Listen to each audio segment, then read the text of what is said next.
study in the event if Diablo Canyon were ever to close. There were some who argued another waste of taxpayers' money, another needless study.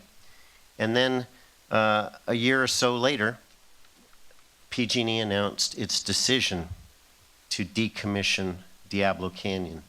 At that point, there was a little bit of a pivot. Some of the earlier critics said, oh, maybe this report is important and can be useful as we plan for the decommissioning of Diablo Canyon. So Senate Bill 968 sought an economic impact study, an assessment of impacts should Diablo Canyon close. As we know, with the extension of the license or the operation going till 2024, 2025, we have the benefit that the residents in San Onofre and San Diego County didn't have. We have the benefit of planning for this closure and trying to the best of our ability to mitigate the impacts of the closure and use it as a springboard to hopefully strengthen the economy of San Luis Obispo County. I want to thank the Public Utilities Commission, as it was required by the legislation to commission an independent third party to conduct this study, and to thank Professor David Wells, Roland Holst, and his team of professors from UC Berkeley for putting together this report, which will provide further inputs and data for the state, local leaders, and regional decision makers to plan as we move forward. After reading the report, one of the big takeaways for me is the importance of the legislation that I carried with co-authorship from Assemblymember Jordan Cunningham, our Senate Bill 1090, and the positive effects to the community that has had and will have in this remaining period of the operation of Diablo Canyon.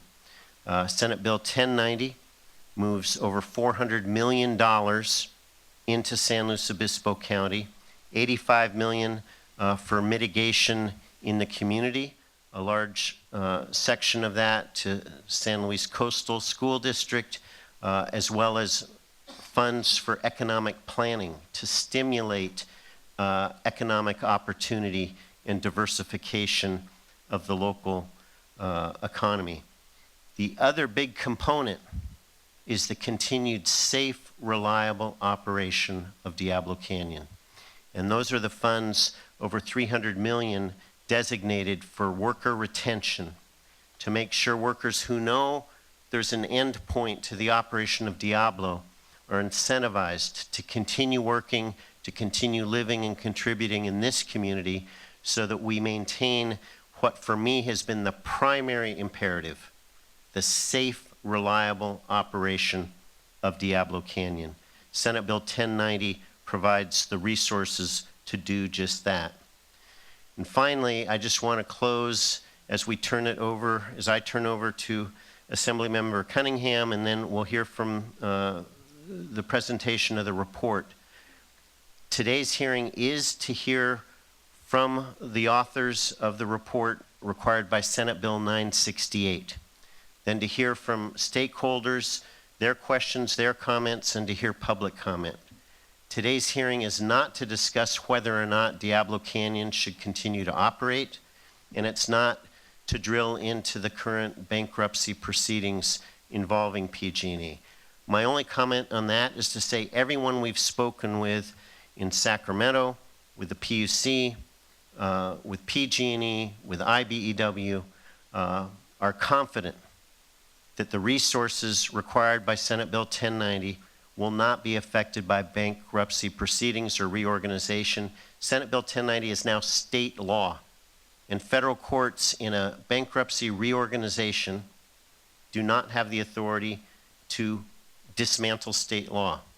So ratepayers will continue to get steady, reliable service, and the community will continue to realize the support through Senate Bill 1090 and other protected decommissioning funds that I'm sure Tom Jones will talk about, and others. Those funds were raised for the purpose of decommissioning. They can only be used for the purpose of decommissioning. So with that, I look forward to hearing the report. Again, I appreciate all of you being here this afternoon, and I'll defer back to our chair, who I think will recognize the next in order, my colleague Jordan Cunningham. Thank you, Senator. Assemblyman Cunningham. Thank you. Thank you all for being here. And I want to thank Senator Monning again for his leadership in getting SB 1090 through. We worked together. How many committees did we present that bill in? I think it was like 7 or something by the end. And it was a team effort. And, you know, when we launched that bill and announced it, we had John Pashong and Heidi Harmon standing together promoting SB 1090. It was a real team effort, both locally and at the state level, to come together for the betterment of our community and give us, as the senator said, give us a smooth transition and first of all, ensure the plant remains open through 2025 and is safe and reliable and continues to provide what it provides to the state and to our local economy and everybody that works there. So, you know, a lot of these issues that we've got to sort out in the coming years are not in any way, shape, or form partisan issues. The economy, jobs, economic opportunity, figuring out a plan for how we can replace both 9% of our state's electricity that's currently provided by Diablo with clean energy. That's going to take some work. It's going to take working together. It's going to take planning. I think we can get there. I think we've got a lot of opportunity, but I'm hopeful that this study we're going to hear about today is going to inform the next steps for us as we think hard about what we need to do to replace those jobs and replace that energy. I'm excited for the future. I think we've got a burgeoning tourism industry on the Central Coast. We just announced a flight to Las Vegas. That can't be a bad thing, right? We've got a growing healthcare sector, and we've got tremendous needs there. We're seeing more state investment in career technical education, which I think is a positive thing for our economy and for kids. We've got an opportunity possibly to look at siting offshore wind power to replace some of that lost energy. So I look forward to the future. I think we've got challenges, but I think this study, and again, thanks to his leadership and Cacho's leadership in getting it commissioned, I think this study is going to give us an interesting roadmap, and we'll figure out where to go from there. So thanks for being here. Thank you very much, Assemblyman Cunningham. Now I'd like to move to the portion where Professor Roland Holst will start the presentation on the report.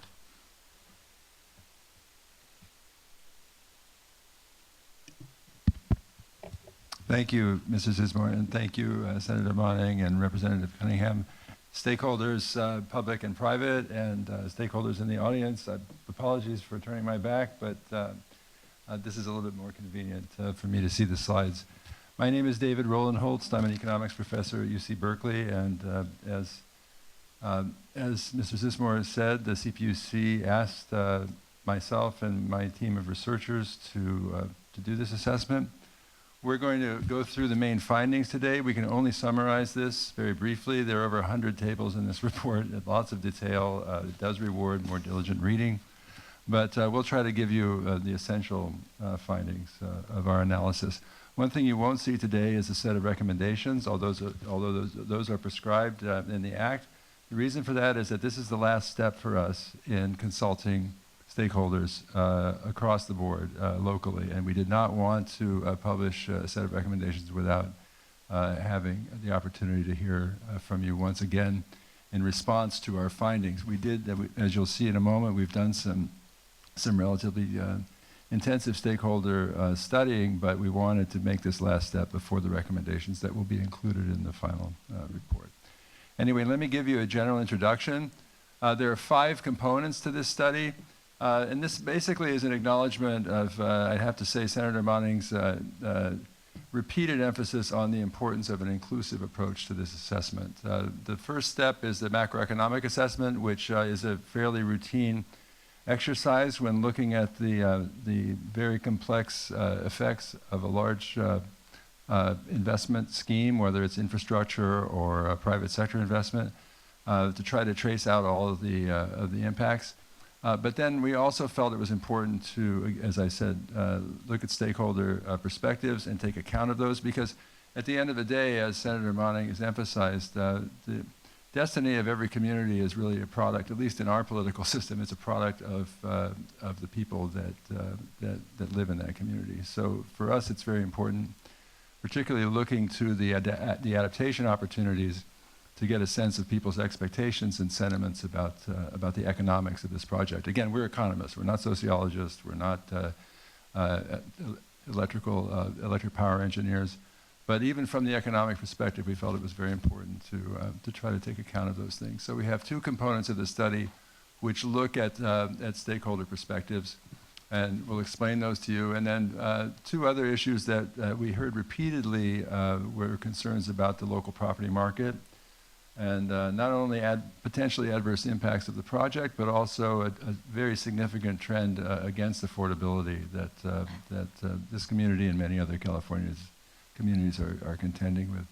And finally, we wanted to look at public finance, not just from a revenue perspective, but from a cost of capital perspective, because the debt service for public finance is a very important, but not always well understood dimension of the risks that the community faces, fiscal risks that the community faces. I'm going to hand over now to the lead for the macroeconomic assessment. That's my colleague, Dr. Drew Benke, who's going to present those results to you. Good afternoon, everyone. Okay. So, moving to the overview of the macroeconomic results, the type of model that we used is known as an input-output analysis. And without getting too technical, sort of the most important thing to think about with the input-output analysis is, what are the inputs? It's a linear model, so whatever you add to it, it will produce sort of a larger estimate. And so before doing the model, we separated the impacts into three distinct impacts. First are the impacts from Senate Bill 1090, and we think of those as positive shocks that will happen pre-closure. So that includes the $360 million for employee retention and retraining, as well as the $85 million for community impact mitigation settlement. And there's two funds there. There's the Essential Services Mitigation Fund, as well as the Economic Development Fund. And there's important timing considerations to consider here as well. These funds are going to be allocated over several years. And so to simplify our results and make their interpretation a little easier, we assumed that the funds will be evenly distributed across 7 years until the plant is closed, with the exception for the Economic Development Fund, which is a one-time payment that will occur across 1 year. So that's sort of a bonus. The next impact is the negative shock when the plant actually closes. So this is the complete shutdown of the plant. And we chose to model this as sort of the extreme scenario where the plant shuts down one day. So that is the loss of $226 million in payroll, the loss of the nearly 1,400 local employees, the loss of the $374 million in expenditures in goods and services, and the $27 million in the unitary property tax. Now, there will be, of course, a time when there are some remaining members of the plant while it's being decommissioned. So this serves as sort of the extreme upper bound. And this impact should be compared to the decommissioning expenditures that we model happening concurrently. And to model that, in the report, we did 3 different scenarios. We did the approved $2.7 billion, we did the requested $4.8 billion, and we did an upper bound overrun of $6 billion.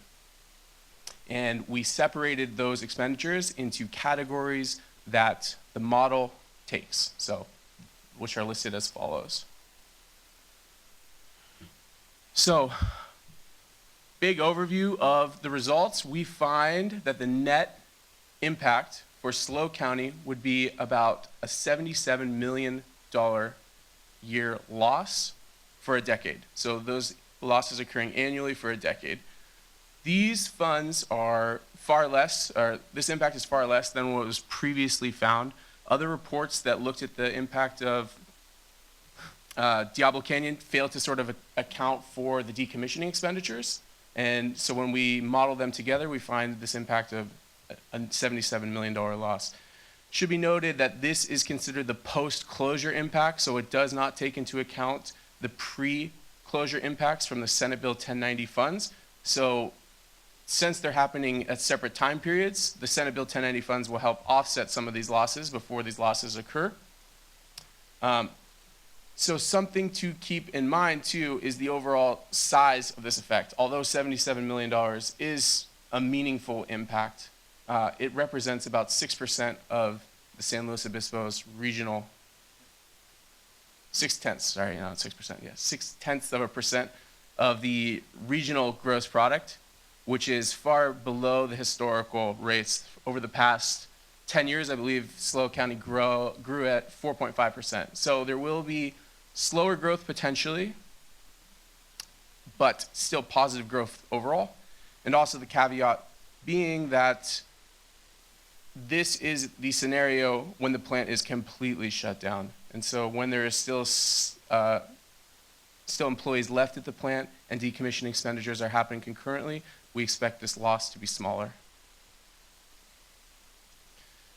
So moving to the tables, what's nice about IMPLAN and an input-output model is it separates the effects between direct effects, indirect effects, and induced effects. And so what these mean, direct effects are the direct employment, or the direct effects that happen when, for example, when the plant closes, that would be the loss of the jobs of the employees at the plant.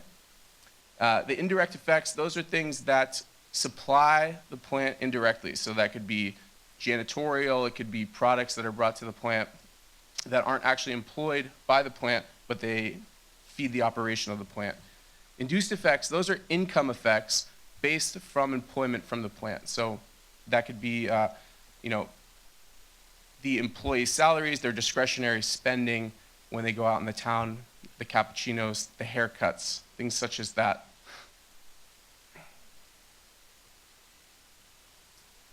So these present our main results. Table 1 presents the net annual effect for decommissioning plus the decommissioning and the closure of the plant and the decommissioning expenditures. And so if you look, we have the direct effect, indirect effect, induced effect in terms of employment. So we find actually a positive overall employment effect. And this can be thought of from the replacement of the types of jobs. So Diablo Canyon in itself will lose about 1,300 jobs, but in the decommissioning, there's going to be an increase in employment, and overall we find a higher net effect. However, the output, the overall economic effect goes down, and that's a representative of the types of employment. So you're replacing high income, high earning jobs with lower earning jobs. So although employment overall will go up, we do find this negative net effect.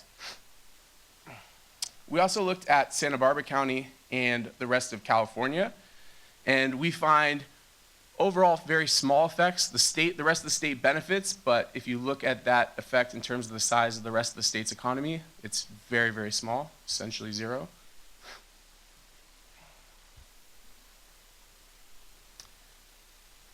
So moving to the local stakeholder consultation, that was when we came down and interviewed and spoke with some local stakeholders. I was part of that team, and we asked several people several questions.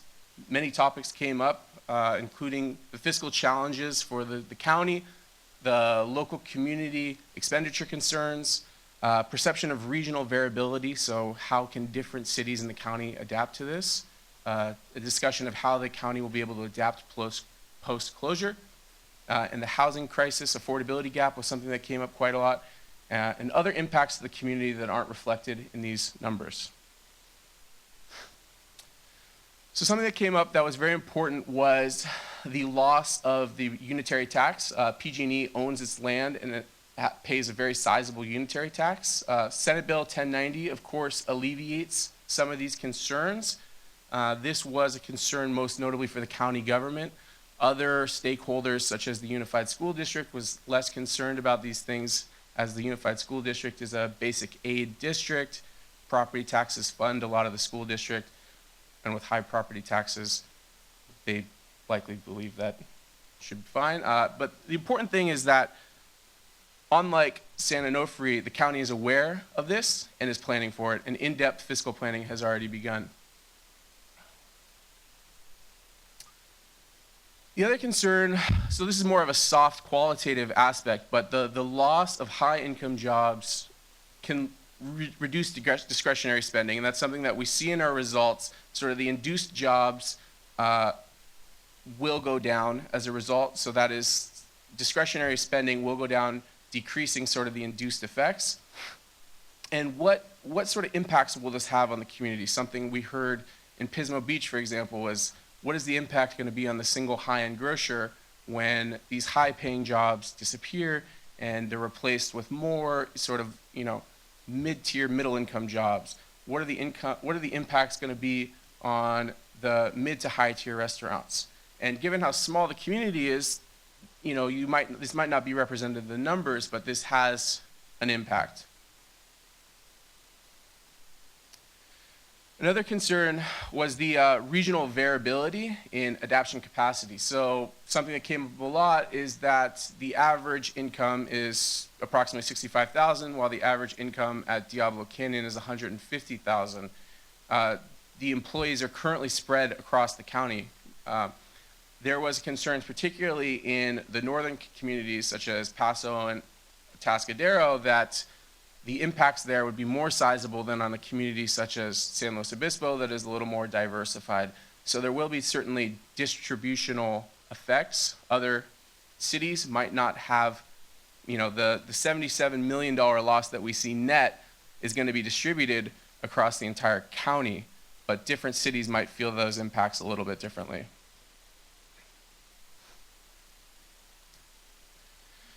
Another big challenge was diversifying the economy. The largest employer is the government and Diablo Canyon. And so these are sort of the big bread and butter jobs in San Luis Obispo. Other employment sectors are more service sectors, service oriented. And so the loss of these high income jobs, people are wondering, how is the community going to react? How are these jobs going to be replaced? And there was definitely a discussion that new development opportunities need to be courted, new industries need to be courted. There's been discussion of trying to bring tech into the community. There is a small tech presence already. MindBody is headquartered here. Amazon, I believe, has some offices here. But really attracting these sort of high earners, high income, diversified workforce would be a benefit for the community. Something that came up over and over again was the housing affordability crisis, the housing challenge. San Luis Obispo is a middle-income community with high-income housing costs. And so attracting new residents, attracting a diversified workforce, I think that was sort of something that was unknown, that without increasing housing, changing zoning laws, encouraging multifamily development, it seemed somewhat skeptical that the ability to attract talent would happen. And I think that was a challenge that came up over and over again. Finally, another sort of qualitative impact was that concerns about who the Diablo Canyon employees are. So we have them as these 1,400 employees, but in terms of who they actually are in the community, they tend to be head of household, they tend to be the people who work on the school board, who volunteer, the coaches, things like that. And so the fabric of the community, I think, is something that will be a concern, that what will happen when these sort of, you know, high income, head of household jobs are replaced with maybe a more transient workforce who earns a lower income. So the numbers, our numbers don't represent that, but that is a real concern. Okay, I'm gonna hand off to my colleague, Liam Froland, or David, sorry. David's gonna talk about the stakeholder population surveys that we did. Thank you, Drew. This is a different approach to stakeholder consultation. We decided to do a survey. And the reason we did it is, those of you who have experience in policy work know that the policy dialogue normally arouses the greatest interest among those who have a significant economic or political stake in the issue related to the policy.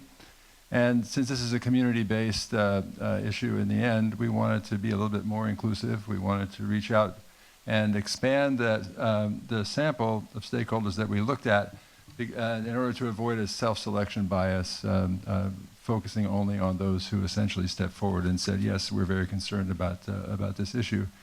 To do it, we went to Dun & Bradstreet. We didn't have the resources or the time to sample households. I regret that. I would recommend that the county consider doing that as a follow-on.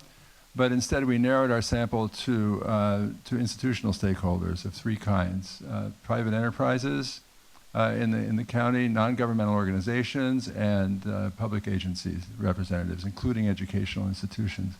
And we went to Dun & Bradstreet, and they gave us a randomized sample of email addresses, and we've used all of this in a non-identifying way, and we guaranteed that in the survey. So the identities of these respondents won't be public, but we got a good representative sample of 239 respondents. There's a lot more detail on everything in the report, but I want to summarize for you the basic findings of the survey, because we felt that it was really important to get a more representative perspective on these essential issues to inform us about the community.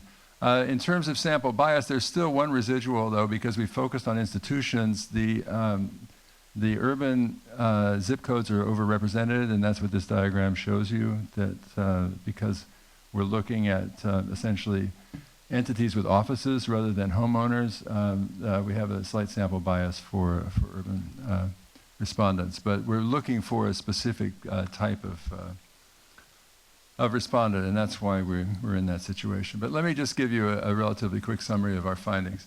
First of all, we found the enterprise community to be quite optimistic about the local economy so far.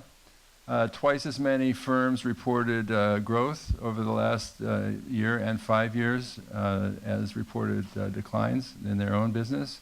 So they were really quite upbeat in terms of their experience, recent experience. That bodes well, I would say, for the resilience of the enterprise community. Secondly, we saw a really interesting example of what's called shared values. This survey, I'm going to digress for just a moment on a kind of a technical point.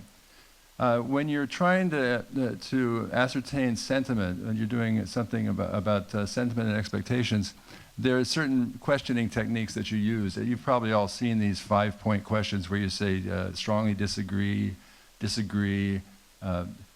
neither agree nor disagree, then agree, and then strongly agree. Those kind of questions are designed to elicit two pieces of information. The first one is your preference, meaning do you approve or disapprove, do you like or dislike? And then the second one is conviction, because depending on how far out you go in one direction or the other, that's supposed to measure the importance, the relative importance of that degree of agreement or disagreement. So those are the way we framed the questions. All the questions are in an appendix to the report, which you can consult. But what we found was quite interesting here. Basically, we found the majority of all three types of stakeholders agreed very strong with the idea that SLO is a potentially robust economy, that it's got a very solid local economy. And this is their response. It's not our opinion. This isn't our finding. The only finding we're doing is reporting back to you on the sentiments of these 240 stakeholders.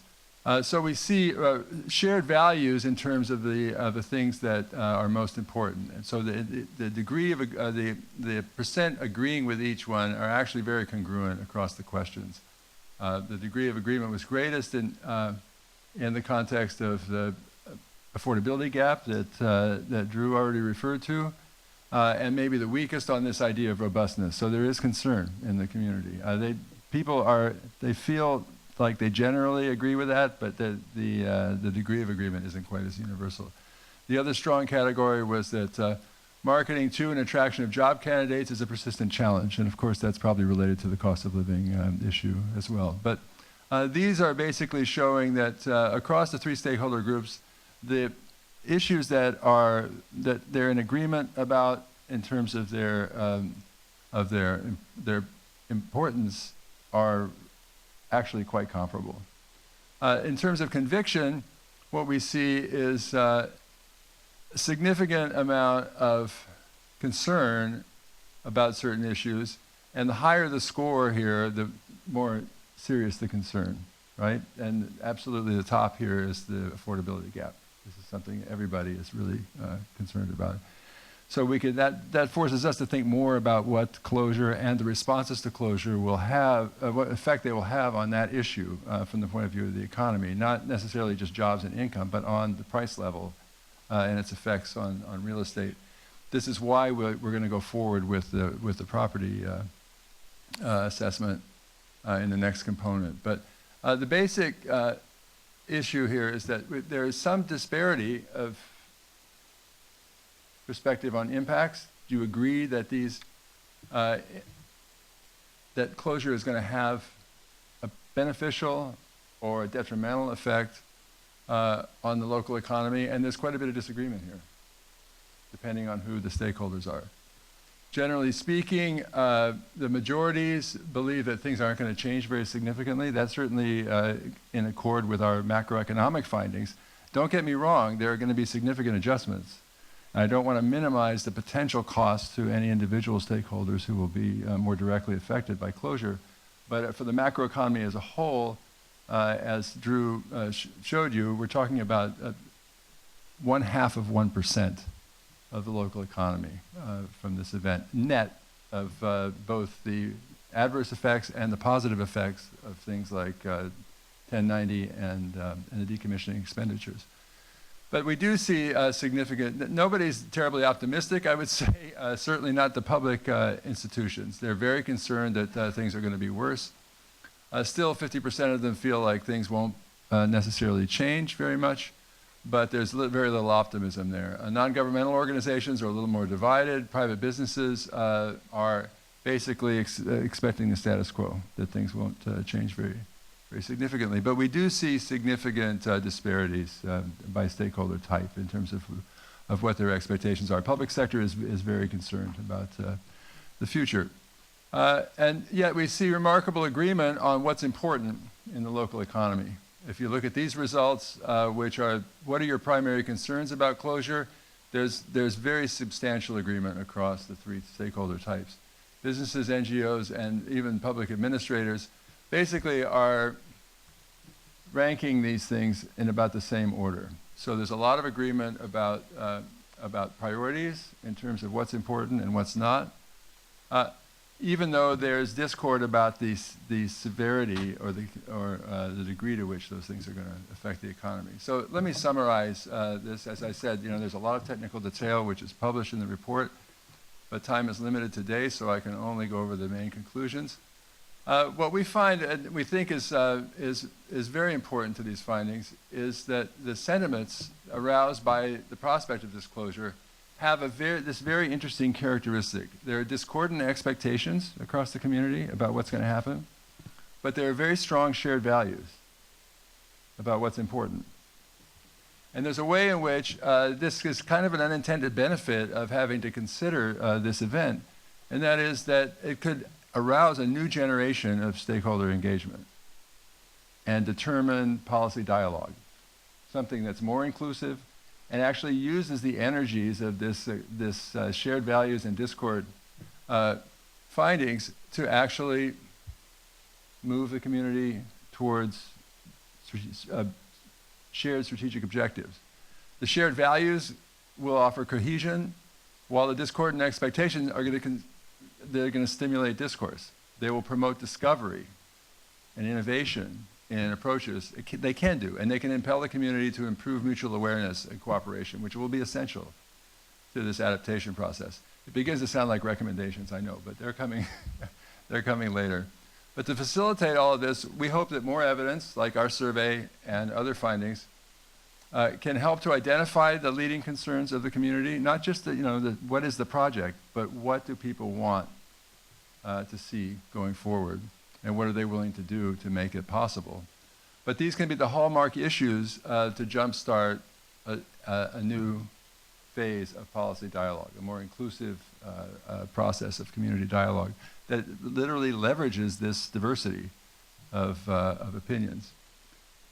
Okay, now I'm going to introduce you to the housing market analysis, and then I'll ask another of our analysts, Liam Frohland, to discuss the technical aspects of it. What we wanted to do was look at the real estate market, and as you know, real estate markets are fiendishly complicated in the determinants of choice, buying and selling, and price levels depend on so many different characteristics. So what we wanted to do is essentially use big data to try to find out what the market thinks of DCPP closure. And we're fortunate to have this information resource. Zillow is available to universities in California, and UC Berkeley being one of them. And they shared their data resources with us, so we were able to use this. And we used two different types of statistical models to try to ascertain what's called an announcement effect. As you probably know, in financial markets, announcement effects basically show how much the information that's being disclosed with an announcement affects the underlying values in the market. So the classic example would be a firm that announces quarterly profits which are much lower than expected. Their stock price would presumably go down. That's an announcement effect. So the question is, what did the announcement in June of 2016 of DCPP's closure do to the real estate market? This is how we answer the question. We use this relatively intense data source. I'm really sorry about the size of the screen because it's going to be hard to see some of this stuff, but I've got a young economist with much better eyes than I do who can explain the results. The basic findings are indistinct. They are very slightly statistically significant, but they are partially conflicting. So the answer is the market is reacting a little bit, but not in any significant way. But it actually is reacting in some slightly countervailing ways, which are interesting. Yeah.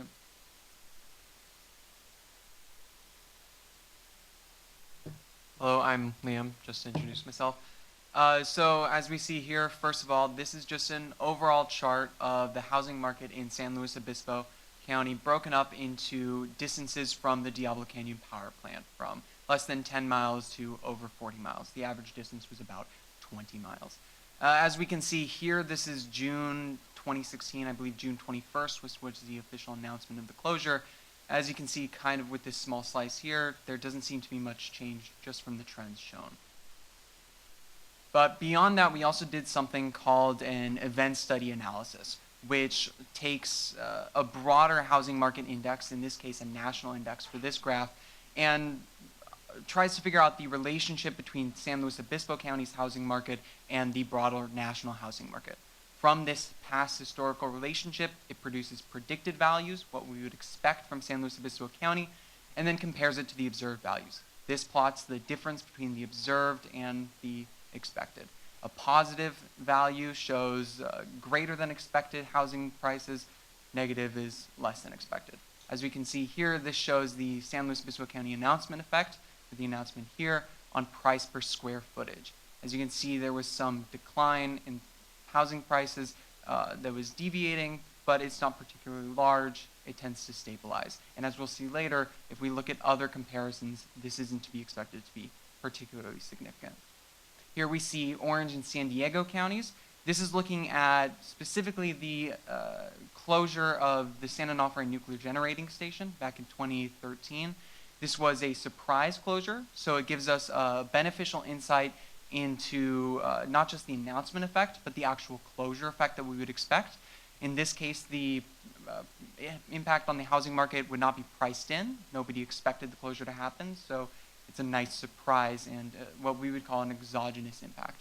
In this case, with the impact occurring here, we see that not only was there no negative impact, there was actually a statistically significant appreciation in housing prices over the time. And this concurs with the distance divided samples from Orange and San Diego counties as well. What this shows is that Orange and San Diego counties have a highly diverse and a resilient local economy, and the housing market was obviously not largely affected. In addition to Orange and San Diego counties, we also look to other examples on a national level, specifically Fort Calhoun in Nebraska, Kewaunee in Wisconsin, and Vermont Yankee in Vermont. Up here we have the plotting for Vermont Yankee nuclear power plant. Now these national examples provide greater insight into the actual effects of the closure by providing greater time variation and heterogeneity in terms of the local characteristics. In the case of Vermont and Yankee, we saw a fantastic example of an impact on an extreme end, a relatively remote economy, not near any major metropolitan areas, or even having any sort of diverse economy like you would see here in San Luis Obispo County. And even in Vermont and Yankee nuclear power plant, if we look at the long term, we see a statistically significant announcement effect right when the closure occurred, but this is small and incredibly transitory. Within only a year, you see a return back to the standard expected values that we produced with the earlier historical relationship. So as we can see here, based on these national comparisons, in the long term, the housing market is not expected to see any significant changes due to the closure of the Diablo Canyon. Now moving on to bond market impact. I can continue with this. So bond market impacts, again, another challenge that was addressed by some of the stakeholders was the impact on local fiscal budgets, namely the school district and the county. So like real estate values, fiscal sufficiency has been a frequent concern. And in our macroeconomics assessment, we looked at different revenue implications for the main DCPP closure effects. But we also wanted to look at the impact based on that announcement effect, returning to that event study style. So with this, we're looking at the cost of capital. In times when economic sentiments about economy turn negative, bond markets can respond equivalently, sending a clear signal by pricing that sort of risk into higher bond rates, making it more expensive for county or local governments to borrow money to fund new investments in projects and initiatives.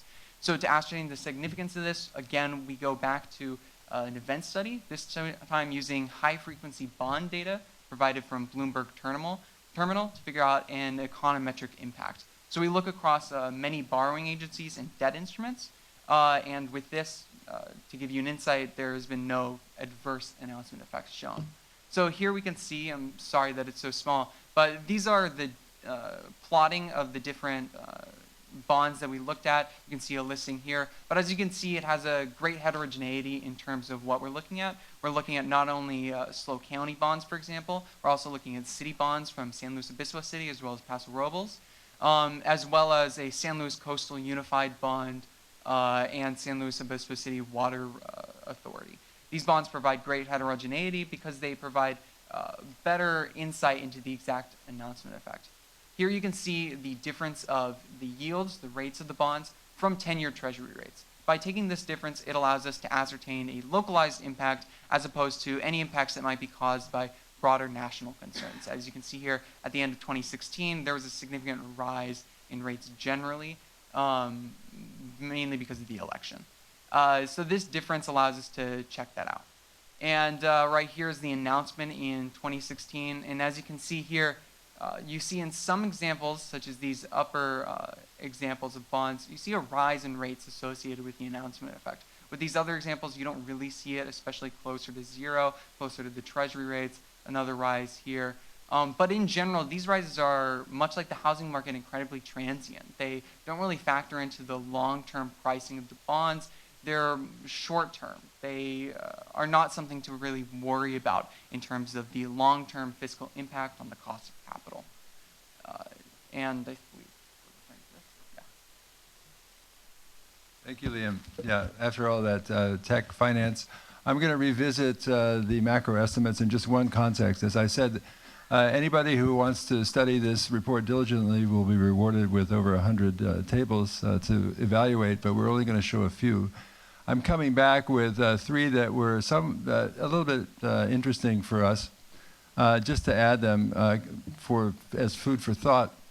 As Drew explained, we looked at three scenarios for the decommissioning cost, and we did that for one reason. That is, the cost of decommissioning is an uncertain amount. I mean, any large infrastructure project has uncertainties associated with the amount of money that has to be spent to complete the project, and decommissioning a plant of this size certainly has that characteristic. But one of the interesting aspects is if we basically saw a cost overrun on this project, it would, according to these estimates, completely cancel out the adverse effects of closure. And when you look at the upper bound scenario for decommissioning costs, that would be the $6 billion case. Nobody wants to have to find that kind of money for this project. But if it were eventually necessary to exceed the budget that we looked at by 25%, the net effects on the local economy would be positive in all the major categories of income and employment. I mean, we get a positive employment dividend, but as Drew explained, because of the change in average wages, there'd be a negative aggregate income effect. That would be eradicated with a higher decommissioning budget. Now, why are we looking at that? Because, as I said, that's an uncertain number. It's not a result of negotiation or strategy. It's ultimately the bill that's going to come in for this. How likely is that to happen? It turns out that in the electric power industry and in the infrastructure business generally, it's not at all unlikely. And so we feel as a matter of diligence, it's important to take account of these uncertainties. And we're fortunate that there was a study of the nuclear power sector just a couple of years ago, which looked at 180 nuclear power plant construction projects. 100% of them were over budget. And the average overrun was 117% of the initial budget. So in that context, and here are some examples, in that context, it may not be unrealistic to see the decommissioning as a stimulus for the local economy. We have to wait and see because, as I said, these are uncertainties. But in a way, that's just the significance of neutralizing this risk, which was achieved with Senate Bill 1090, almost completely neutralizing the economic risks, is still essential for the secure future of the economy. Still, there are uncertainties ahead, but ironically, they're mostly on the upside for the local economy. All right, let me just summarize very quickly. As I said, we're not offering recommendations today, but I do want to give you some of the central insights from our findings. If we take the results of this study together, it appears that the closure itself will present as many opportunities as challenges. Not for the same people, I'm sorry to say, but still, there are many opportunities that an event of this magnitude will create. The overall impacts of the closure itself will be quite modest, but there will be significant adjustments. And the reason for all of those tables is because they detail many detailed, they lay out the linkage effects and the impacts on very detailed economic activities. And so I would certainly urge that stakeholders and those that want to better understand the composition of effects, look at those. We don't have time to cover them today, but they're all in the report. But a couple of central insights, I would say. First of all, the adaptability of the local economy is going to depend on the resilience of this community. There's no question. We can see that very clearly in the complexity of these adjustment challenges, but also in what I would consider to be their feasibility. 1090 is an excellent example of resilience. Making decisions to anticipate adjustment needs and taking a proactive approach to them.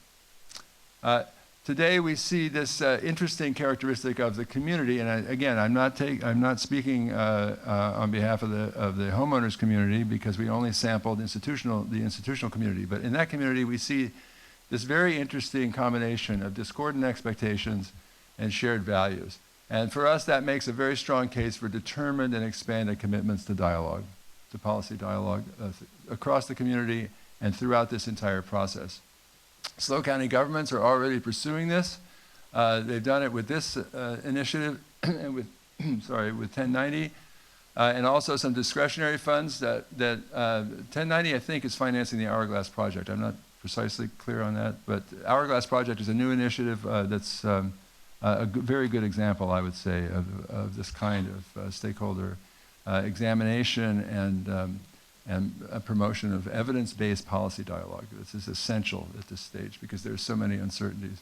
And we hope that the evidence that we've presented can support a more robust and constructive engagement across a very diverse community that's presented, as I said, with a really interesting combination of challenges and opportunities.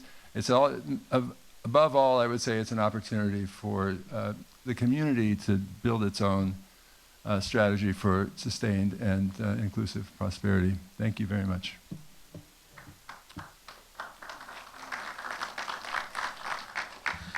Thank you, David, Liam, Drew. Before we move on to the stakeholder comments, Senator Monning wanted to make a few acknowledgments. I just want to acknowledge some other folks with us. I want to thank David and your team for the presentation, much to digest, but hopefully to inform. I know we have representatives here from Congress member Salud Carbajal's office, if you want to raise your hands. Thank you. Also, Mayor Jeff Lee from Pismo Beach, welcome. Representatives from Supervisor Hill's office. Did I get it wrong? Grover Beach. Sorry. Jeff Lee, Mayor of Grover Beach. Welcome, Jeff. Representative from Supervisor Hill's office is here. Former Mayor Jan Marks is here. Welcome, former Mayor Marks. And I just wanted to acknowledge my staff will be circulating cards. If you have questions, could our team raise your hands, please? And I want to acknowledge Bethany Westfall. Bethany, who has been our point person on both Senate Bill 1090 and 968. Any of the magic that was done in Sacramento, we owe a big debt of gratitude to Bethany. So thank you for your work. And to all of our staff who will help circulate cards. And back to David, thank you for that opportunity. I would also like to thank Bethany, who has been the liaison with the CPUC and has provided a lot of help in the process and in setting up this meeting today. I want to make a couple of quick comments before we move to the stakeholders. David and Liam and Drew had mentioned the funding amounts for decommissioning of Diablo Canyon. Those amounts are being discussed right now at the CPUC in what's called the Nuclear Decommissioning Cost Triennial Proceeding, abbreviated into an acronym as pretty much everything at the CPUC is. It's the NDCTP. If you want to look up more details about it, its application number is A1812008. There will be a public participation hearing or a couple of public participation hearings here in San Luis Obispo on August 7th and August 8th. I don't have the precise details in this room. I don't have the precise details on the times of that. I was trying to look it up, but the CPUC website was a little funky, which is not unusual either. But so if you have any questions regarding the funding of the decommissioning for Diablo Canyon, that's another forum for you to ask those questions. PG&E submitted their document, the application for that back in December. They have requested an increase in the trust fund amount to $4.8 billion from the current amount of about 2.7. That's what was approved at least the last time we had this in 2015. That's not to say that 4.8 billion will be approved. That's just what they requested. That amount is being debated. When a decision will be able to come out on that is probably in 2020 at some point. But that's certainly something, if you're interested in this topic some more, that's a proceeding at the CPUC that you should follow along with. Right now, we wanted to engage the stakeholders up here on the dais to ask questions of, I suppose, me and the local representatives and the team from Berkeley. So I guess maybe the easiest way to do this is just to start at one end and move our way down to the other end. We'll start with Rochelle, who I know has some questions. So Rochelle Becker from Alliance for Nuclear Responsibility. Thanks, David. First, I'd like to thank the people who have followed this all along in our state legislature. It started with Assemblyman and Senator Sam Blakeslee asking what happens if we lose 2,100 megawatts of power. And then it became clear to the Alliance in every proceeding that we were at that we needed to consider the economic impacts of closing this plant in any proceeding. And in December of 2015, it was increasingly clear that this plant would probably not get a license renewal. And so we went to Senator Monning and said, could we do a study looking at the impacts of an economic impacts to San Luis Obispo? And without blinking, he took this on. He was wonderful in presenting this to the rest of the Senate. Assemblyman Asajian was great in our assembly. So the bill went through with the guidance from both of these people. And then it was followed by 1090. Thank you to Assemblyman Cunningham and Senator Monning for guiding that through. So we're a little bit ahead of the curve, certainly way ahead of the curve when it came to San Onofre. So I thank both of you. The 144-page report with a couple of revisions since it was put out has been difficult to digest and give honest comments, clear comments to everyone. So I guess my question is, because I'd like to cede the rest of my time to the public, is can we file written comments? Because we want to file informed comments, not ones that we've read through once on a train coming home from the songs meeting this week. So if we can file comments on this, when would they be due and where would we send them? Thank you.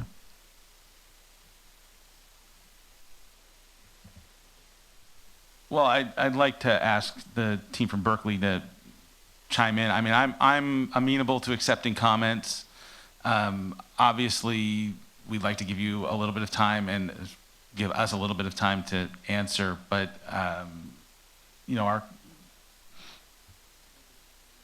it's apparently at my discretion. Yeah. Then could I make a recommendation?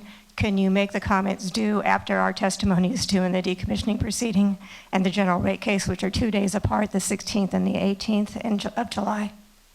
Absolutely. So I think right now, if any of the stakeholders or would like to make submit written comments that we can respond to, let me just look at my calendar very quickly. Apologies here. Yeah, end of July seems reasonable. Let's just say July 25th. If I might just comment on that as well.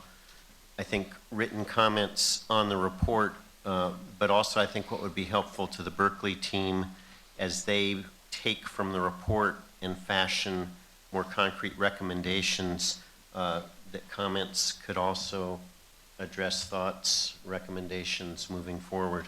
If that would be appropriate to the PUC process, deferring to the contracted researchers. Yes, absolutely.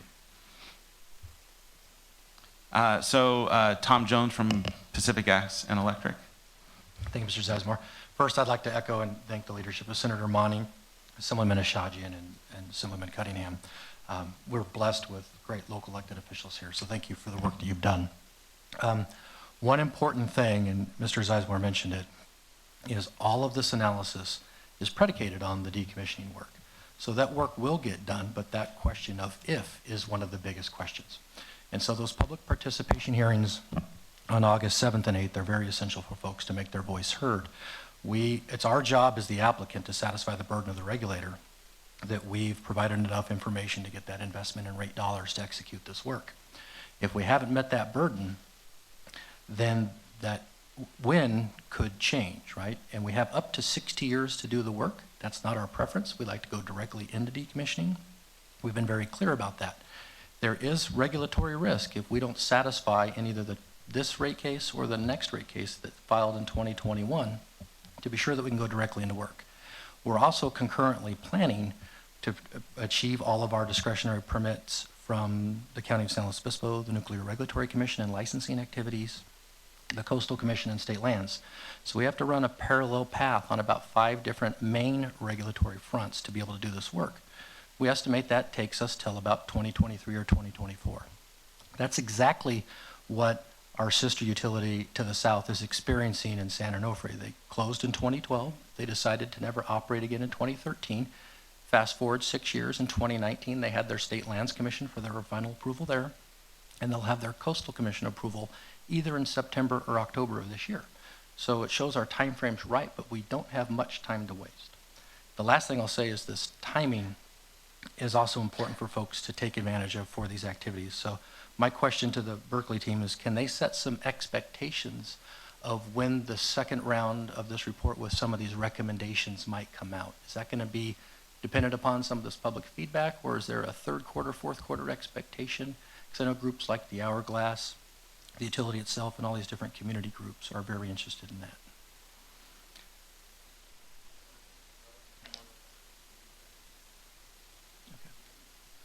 Yeah, just to repeat, a few weeks after the public comment period, we can get recommendations. And 5 p.m. on the 7th for the CPUC hearing for 1 hour. The applicant and interveners will make a presentation, including our community engagement panel. And then on the morning of the 8th, it starts at 10 a.m. Again, a 1 hour presentation by the applicant and interveners and our engagement panel, and then public comment after that.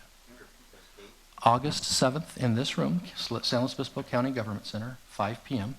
August 8th, San Luis Obispo County Government Center, 10 a.m. And there will be some other representatives from the CPUC at that as well.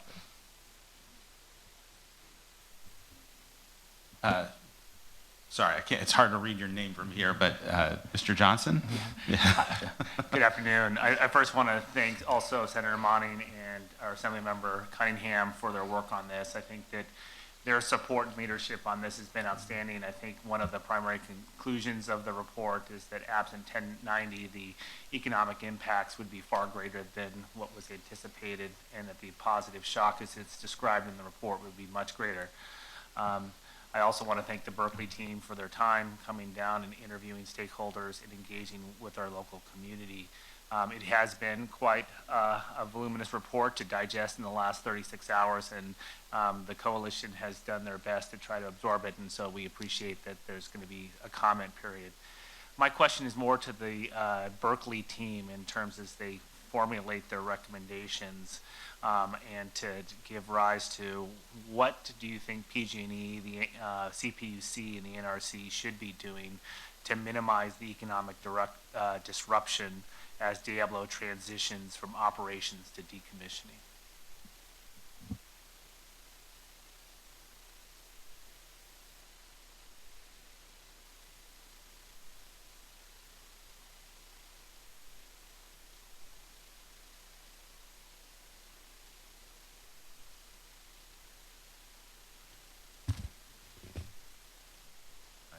Thank you.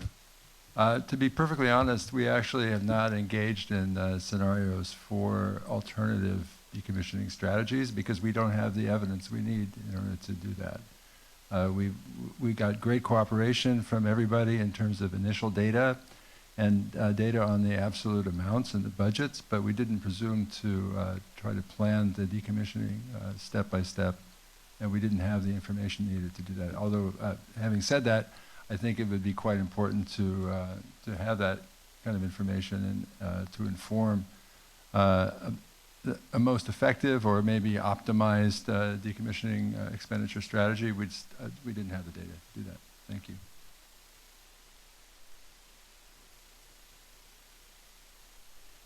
Mr. Horton from San Luis Obispo County. I'd like to echo my colleagues in thanking Senator Monning, Assemblymember Cunningham, and Assemblymember Sajian for their leadership in these issues. The county appreciates that we are having this discussion, and we're focused on moving forward with our stakeholders and partners to growing and diversifying our regional economy. To follow up on that last question, the report assumes that about $5 billion of decommissioning funds will be expended within 10 years. As has been discussed at the Diablo engagement panel, the reuse is a significant community focus. For instance, the breakwater of the harbor, which is one of the pieces of existing infrastructure that would likely remain, has a decommissioning cost estimate by PG&E of $300 million. Wouldn't exclusions such as this significantly impact the results of your report? And are you planning to look at alternatives in other phases of this report?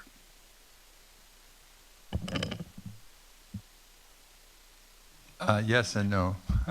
To answer as simply as I can, there's no question that a $300 to $400 million investment, give or take, would have a significant impact. But no, this report would not include scenarios for alternative decommissioning strategies. That's not in our terms of reference. It certainly would be a useful exercise, but it's up to future institution decision makers to commit to that study. That wasn't really part of our terms of reference. Sorry. A follow-up question, if I may. The report also appears to include local government SB 1090 funds as stimulus above and beyond the existing unitary tax being received. instead of keeping the unitary tax existing amount stable. Can you explain how these funds can result in a positive financial gain for the community? And the implication is if the unitary dollars simply continue to flow as they were, that the community would see an equivalent positive effect. Sorry, could you repeat it one more time? So the 1090 funds, were those treated as stimulus dollars or supplemental dollars to lost unitary tax? They were supplemental. So they were supplemental. Yeah. Okay. Yeah. Correct. It also should be noted that the SB 1090 dollars are coming in before the loss of the unitary tax. Correct. Yep. Everything's the same, and it's just a pure supplement. That's how we treated it. And it was modeled that the unitary tax are ramping down. We kept the unitary tax the same for that period. Okay. It's pre-closure. All right. Dr. Prater? Thank you. I would like to just acknowledge and applaud Senator Monning and Assemblyman Cunningham for the amount of time that they took out of their busy schedules and lives to work with us as a school district and to hear our concerns.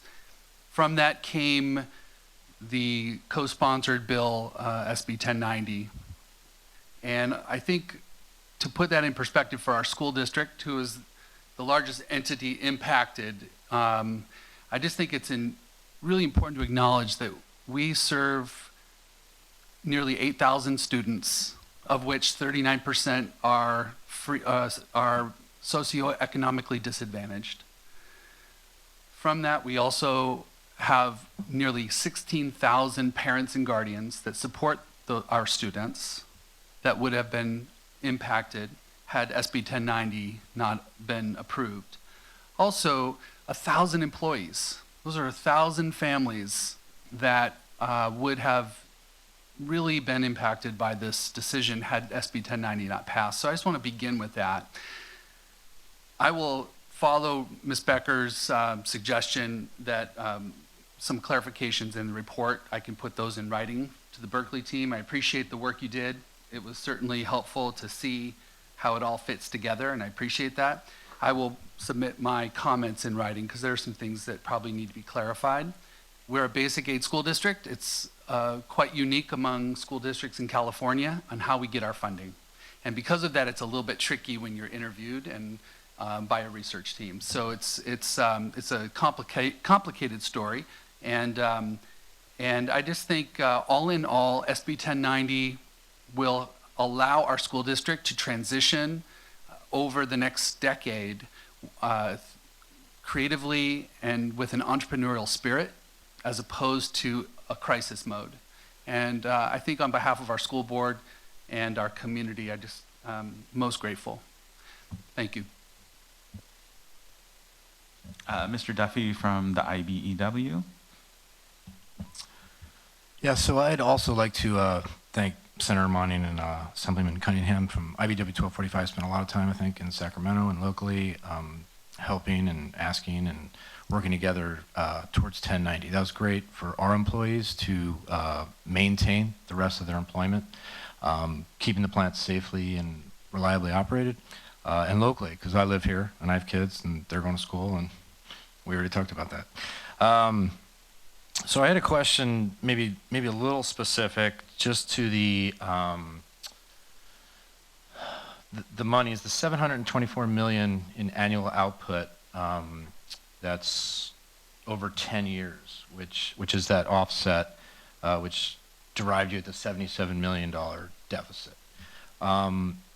Does the majority of the decommissioning piece actually happen 7 years into it versus the 700 million each year for 10 years?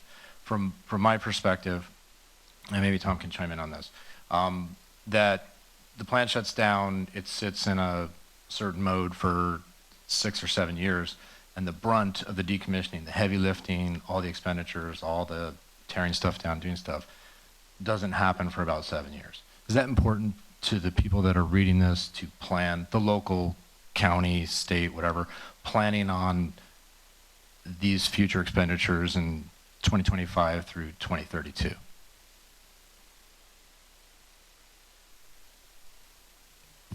I can say that it's absolutely important to have that information, but we were not in possession of that information because we worked, as I said, with the total budgets and essentially the line items commitments. And you know that economists love to make assumptions. Well, in this case, we had no choice because we didn't have the specific expenditure schedules for any of these activities. But of course, they would be extremely important to local stakeholders, especially in terms of timing. I would say, though, that I think this assumption is relatively innocuous in terms of the actual long-term macroeconomic effects, because they're really about the balances and the offsets between very large financial commitments. So unless you see a huge skewing of the expenditures to the endpoints, I think that the overall conclusions are robust, but the devil will be in the details when it comes to actual implementation. There's no question, and better information on that will be valuable to everybody in the community for adaptation. And maybe Tom can speak a little bit to this, but in the NDCTP, the bulk of the decommissioning funding is in the 10 years following the shutdown. Yeah, that's correct. Remember, this is a bounding analysis that sets the frame in which things are going to happen. We're not going to 0 employees. They assume that, right? So we're well within the middle. The way I would describe it is, think of the employment at Diablo Canyon right now as this steady resting heartbeat in our economy, right? It's just always consistent. Derek and I were talking a little bit ago. The number of employees per city over a decade changes by single digits. That's how stable it is. We're going to go from that to a heart rate of like when you're exercising. There's going to be peaks and valleys that will seem somewhat radical if you charted them. But that spend is going to be driven by 2 more things. The critical path is going to be when we can move the fuel to dry cast storage, because then we can do the bulk of the decommissioning. We can't, and reactor vessel segmentation.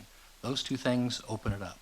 There will be significant pre-work, depending on what happens with, say, the 230 kV switch yard. Large component removal from containment can happen while the fuel's still there, like steam generators, all those types of things. So you'll still see a ramping up and down of work, but those 2 things, and I'd say the single biggest thing for critical path is going to be when we move the fuel to dry cast storage. That'll bring spend forward. It'll compress those activities, but then you'll have the termination of that stimulus sooner as well. And then 2023, 2024 is when you really start to understand that that's going to be the path. That should be when we have all the discretionary approvals in hand if we've done our job as an applicant. Thanks, Tom. And Assemblyman Cunningham. Thank you. Yeah, I just had a couple quick questions for the professor, if you could take the microphone again. Thanks. Sorry to make you get up and down all the time. I just want to understand something about the assumptions that went into your baseline that led to the conclusion. It seems like the overall conclusion is that the impact will be about 0.6% of the county's annual GDP, right? Annually, that's right. Yeah, Okay. yeah. That the effects are almost fully offsetting in terms of the losses due to decommissioning and the stimulus from other activities. So, in reaching that 0.6% number, were you assuming that 4.8 billion is spent over 10 years on decommissioning activity? That was the scenario that we chose for those figures, but we actually also published the ones for the approved amount, which is 2.8, and for a hypothetical overrun of 25%, which is would be 6 billion.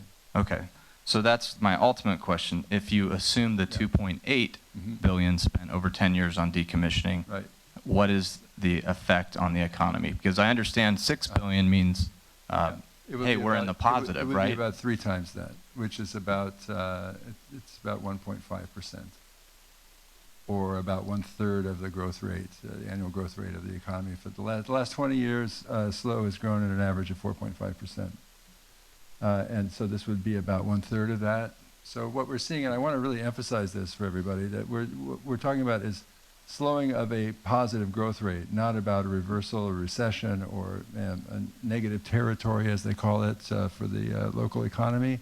The economy will continue to grow, but at a slower rate. And in the worst case in terms of the most cost-effective decommissioning, it's a little bit perverse because this decommissioning event is a cost for somebody, but it's a stimulus for the local economy. And in the minimum case of 2.8, that would be less offsetting, shall we say, and therefore the net impact would be about 1.5%.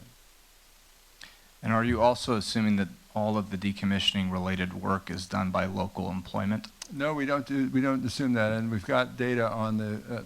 Fortunately, we were able to get data from the Song study about those compositional effects. And as you can probably imagine, decommissioning is a very specialized service, and there are very few companies in the world that do this, and very few in the United States. So there would be a significant amount of imported services and also materials, but we take account of that. So what we see here is net of that. But as you probably also know, in a post-industrial economy like California, 70% of total demand is consumer spending, household income spending, and 70% of that is for services. So that's where most of the activity is. That's where the action is. And that's why these offsetting expenditures from 1090 and decommissioning have a really pervasive local job dividends, because services are local in-state activities. Those are jobs that can't be outsourced. And by creating more of those, you're building an inclusive bedrock for local employment. Just a simple fact about the U.S. economy, California economy, the European economies, we get 2/3 of our employment from haircuts and espresso drinks. I mean, we are service intensive. And so that's where those offsetting impacts will have a very beneficial effect locally in terms of job creation. They won't create $150,000 jobs most of the time, but they will create more jobs, even in the median scenario that we looked at. Did we get positive employment in the 2.8 too? Yeah, I think we did. Yeah, even in the low budget case, if you want to call it that, there was a positive employment effect because of this job intensive aspect. To be perfectly honest, the energy supply chain is very capital intensive, and anytime you can displace those kinds of expenditures with community-based income and job creation, you're going to create more jobs, because households create many more jobs through their consumption than they do the consumption of goods and services than they do from energy consumption. My last question was on the housing impact. I understand that you looked at the Vermont Yankee closure, which was in New York? New York. Oh, Vermont. Well, that's rather obvious. Yeah. There were Yankees in New York too. Yeah. I think I was thinking of baseball there for some. Right, there you go. But if I read the chart and understood the presentation correctly, there was a drop in housing prices for about a year, and then about a year out from closure. That's right, yeah. It went back to normal. That's right. Why is that plant closure analogous to Diablo Canyon? I would say that it's actually different from Diablo Canyon because it was a much less diversified community, and that's the kind of area where you really worry about a ghost town scenario from a large employer like that. But in fact, it was resilient despite those characteristics. And our assumption is that that SLO will look much more like Songs in this sense, because it's embedded in a much more diversified and robust local economy. So in a way, I mean, some people might lament this, that it's not going to make housing more affordable to have the closure. But that's a different kind of challenge, as you know. Diversifying the housing stock really is something that seems pretty essential in California, and yet zoning laws and other regulations are making that difficult. But never mind, that's for another day.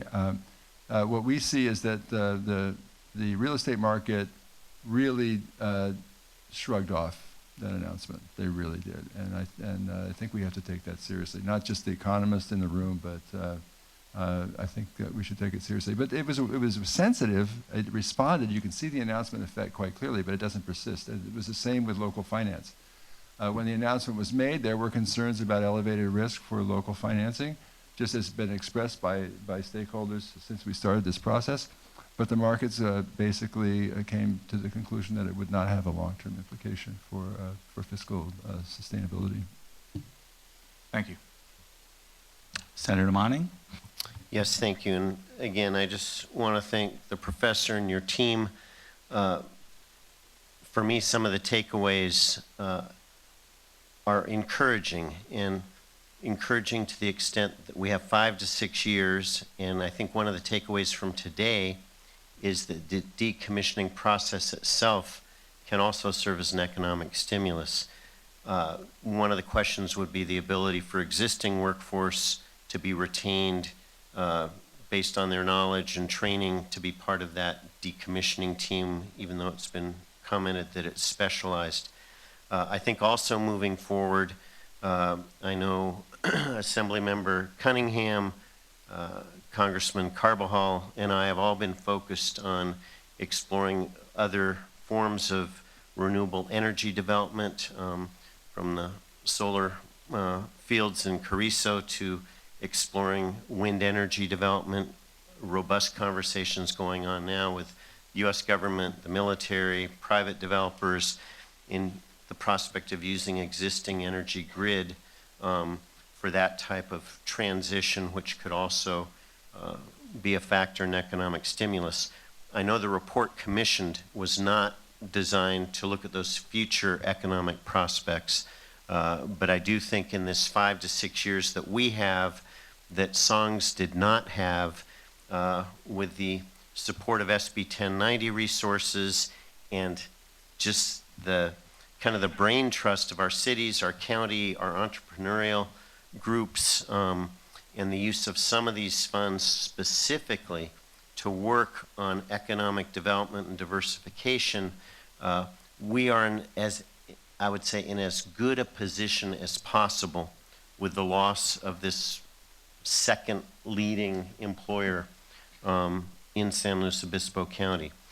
The housing piece that several have commented on and is reflected in the report, we face a housing crisis throughout the state of California. The coastal communities that I represent, from Santa Cruz down to the Santa Barbara County line, and virtually all of coastal California, face a housing crisis, particularly for attracting workforce at all levels, from professional workforce, academics, teachers, to building trades, people that we want in our communities for economic development in building and construction, but can't afford to live. When I commute over the Pacheco Pass on Monday morning, there's gridlock coming from the Central Valley towards Santa Clara and Monterey counties, people, affordable housing in the Central Valley, but then commuting over the mountains. So this is reflected in the governor's budget that was signed yesterday, over $2 billion invested in various forms of affordable housing, homelessness, and most of those funds available to local communities to use not as the solution, but as part of a prioritization of our state budget to be partners with local communities with the housing piece. So I think that's going to have to be part of this conversation as we move forward. The decommissioning brings us together, but it was a challenge that existed before PG&E's announcement, and it will be an ongoing challenge after that.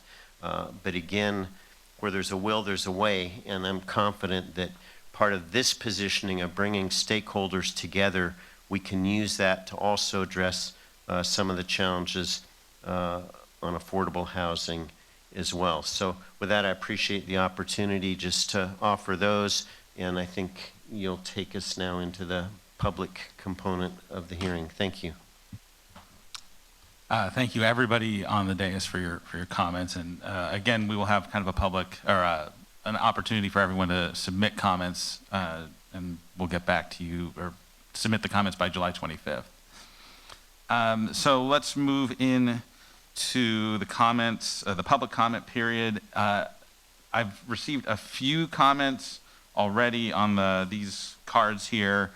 If you have a comment that you'd like to submit in writing, again, please raise your hand and someone in the back will come and give one to you. And then after I go through the cards that I have, we'll open up the speaker, the podia here to anyone who wants to speak for a few minutes. The first question here, I believe, was actually already asked by Assemblyman Cunningham, from Ms. Smith from San Luis Obispo. How do your overall economic impact estimates change if only $2.7 billion is approved for decommissioning? That was Assemblyman Cunningham's question. The answer for that was a net impact of 1.5%.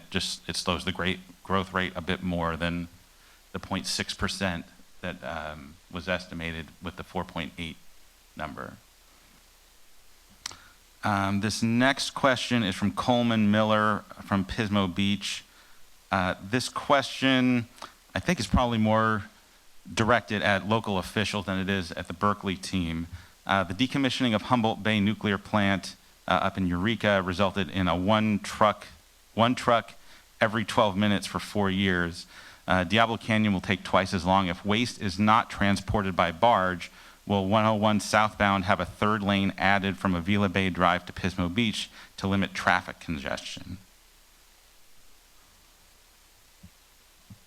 I'll lead off on that by saying I don't feel I'm equipped today to answer that question. I don't know if Tom from PG&E or others, one of our challenges at Diablo Canyon, when it was constructed and originally licensed, it was based on the representation and the assumption that the spent nuclear rods would be exported from the area.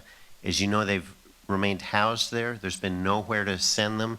And unless somebody else has newer information, there's not an immediate prospect of a place to send those spent nuclear rods. I think the question is perhaps more comprehensive than just nuclear rod disposal, but I think it's something we will look at, and local stakeholders from the county and the cities, potential traffic impacts, and again, through the lens of public safety. Is the decommissioning, if there's deconstruction of elements there, how do we plan for that in a manner that protects public safety and vehicle traffic movement? Tom, did you want to add anything? Yeah, we've calculated the waste volumes already as part of the estimate. It's one of the larger cost drivers. And so there's extensive reuse of materials on site for backfill and excavations, things like that. We have a graphic called the funnel where we reduce, recycle, and then what's left. The transportation plan as of today is to actually do shipments to our rail yard in Pismo Beach and take advantage of rail shipments, which you don't simply have up on the north coast of California. And I believe that's closer to 60 trucks a week, which when you think about the Diablo traffic today and our operations, that's insignificant and well inside of the bounds of the traffic that we already put on some of the roads. Nonetheless, we're still commissioning a risk-informed study with the John B. Garrett Institute at UCLA to look at what are the best options for shipping, and that will be part of our application through the discretionary process and analyzed by the County of San Luis Obispo in the Environmental Impact Report. Thank you. So this is kind of a series of questions from Heather Madison of San Luis Obispo, and I'll just read the card here. Heather is disappointed in the report. Why was it started in February of 2016 before the joint proposal was even announced? Why was the entire decommissioning fund estimate designated for labor, in other words, FTE jobs, rather than matching the 2018 NDCTP that PG&E submitted? Most of the funds go to radiation waste disposal, equipment, and bringing in experts on decommissioning, none of which will stay in San Luis Obispo or contribute to tax dollars. I can answer the first part of that. While Senate Bill 968 was passed in 2016, the study team was actually not put together till 2018, early 2018, I believe, after the settlement agreement. So while there were delays in getting the study commissioned, I think it actually benefited the real-time opportunity for the study to be done. The study started after the settlement agreement had been approved by the PUC and then amended somewhat with our SB 1090. On the other questions, I would defer to others. Yeah, David, can I maybe ask you to answer? I can repeat. Sure. The question is a little bit confusing, but let me just try to clarify what we have to say about that. First of all, more than almost 2/3 of all the job impacts are indirect or induced, which means that they're not these specialized jobs that I was talking about. There will be direct services provided, but people who are working in these facilities, as long as they're here, are going to be stimulating the local economy, and those are the main benefits that we wanted to capture. The measurement of FTE is something we have to use because we're not differentiating workers by labor category as specifically as they would be in a project document. We only have the expenditures, and we have data for the whole of SLO County, which designates different sectors of the economy and relatively aggregated occupations. So FTE is simply a metric for measuring employment. The next set of questions, you maybe want to stay at the podium. Yes. Okay. These ones? Okay, sure. Okay, since I don't have any more submitted cards, the first one I had for public comment was Dr. Gene Nelson from Californians for Green Nuclear Power. And please limit your comments to I think the 3-minute timer as best you can.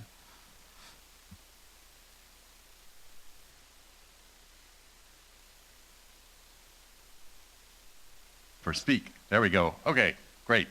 Again, my name is Dr. Gene Nelson. I'm the legal assistant for Californians for Green Nuclear Power Incorporated. We are an adverse intervener before the CPUC. You know us well.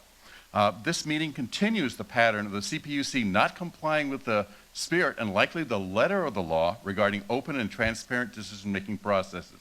This report was developed in secret with a likely biased set of authors. The problem is that a pair of funding sponsors for UC Berkeley Center for Energy Resources and Economic Sustainability, or CERES, namely EDF and NRDC, are doctrinally opposed to nuclear power, casting into doubt the objectivity of the authors. One of the SB568 requirements was to have a neutral third party author the CPUC study. Furthermore, the now revised 148-page revision of the CPUC report was available for about 24 hours and the original 144-page version for less than 48 hours. These reports cannot be carefully examined for validity or biases in such short times.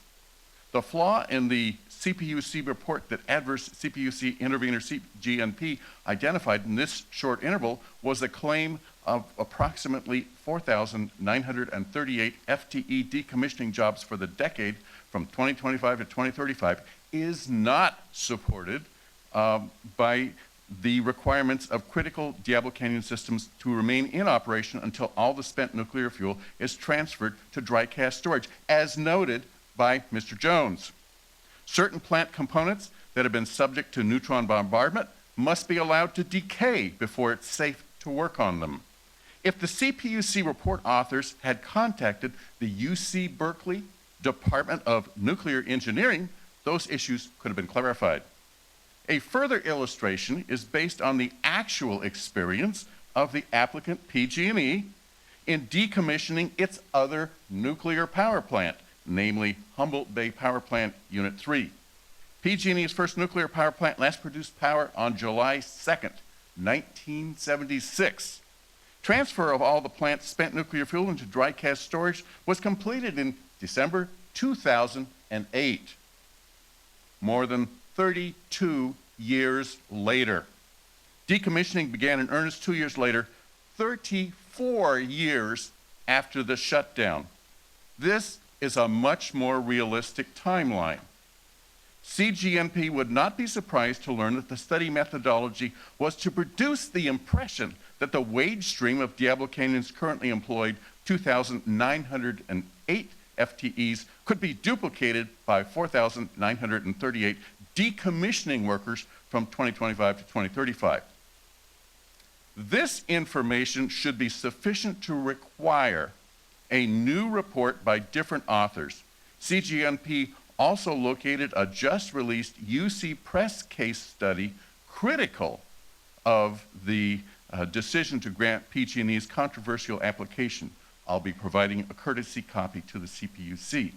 CGNP continues to request that PG&E withdraw their harmful Diablo Canyon plant as it will diminish California public safety, harm the California economy with a loss of about 10% of in-state generation, increase ratepayer burdens, and cause significant environmental harms as the huge amounts of natural gas burned to equal Diablo Canyon's current annual reliable output, more than 5 Hoover dams worth of safe, reliable, economical, zero emissions electric power.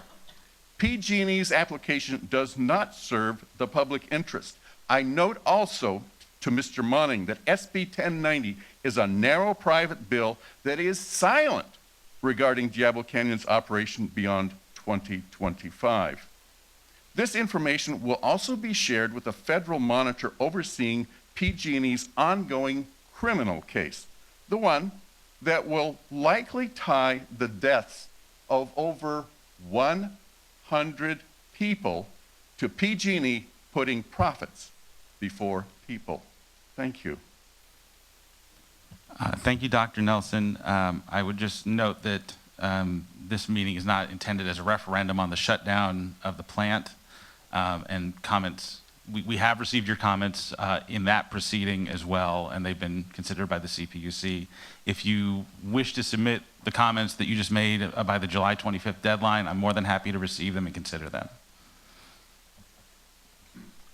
Mr. Jones? Just to clarify for the room and those dais, we have no intention of withdrawing our application. I would also add that just on any accusations of bias, I take that personally because I'm the project manager for this. There has been no bias involved in this. UC Berkeley has worked very closely with us. We have not sought input other than the research input that they've asked specifically through this process. PG&E and all the other stakeholders here have not been involved in the actual writing of the report. That has been funneled specifically through me and from UC Berkeley. I would just add also, our office has had no contact with the researchers, total arm's length. We received the copy of the report at the same time the public did. Thank you. I welcome any other commenters. When you get to the microphone, please state your name and where you're from. My name is Peter Byrne from Paso Robles. You can sit here and can see all what's going on, and there's a tremendous transfer of money from the government to solve some problems that are going on. There's a tremendous amount of social upheaval that is not even being addressed in the report, probably because you can't do it. But 2,900 full-time jobs being lost is a lot of trauma on a lot of people where they're going to have to probably move out of state. And nuclear power is the most clean type of power we have. It's totally carbon-free, even more so than solar and wind. And the reason for that is the backup. When you have backup power that has to be supplemented, it has to be done by fossil fuels, burning fossil fuels to create electricity. So it doesn't make any sense to me to shut down Diablo Canyon. And another way you could probably incentivize PG&E to remain open would be to give it a zero emissions tax credit. Now, New York, Connecticut, New Jersey, Illinois, and have already got that tax credit. And another plant, Ohio, is in the process of getting that tax credit. Now, possibly, you could incentivize PG&E to remain open if you gave them a tax credit, and I believe that's up to the CPUC. I'm not positive, but that's what someone told me.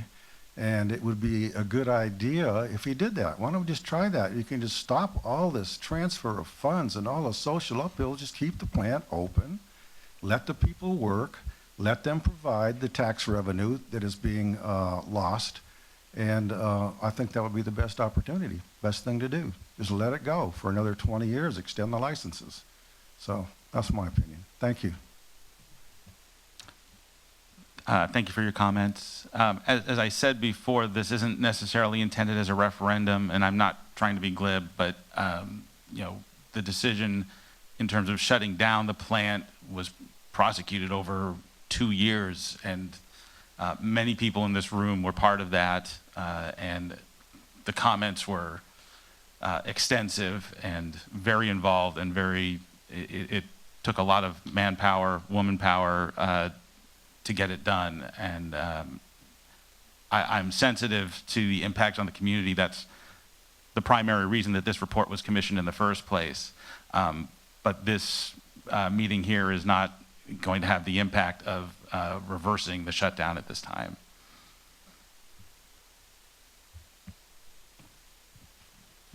Hi, my name's Heather Madison. I graduated from Cal Poly in materials engineering.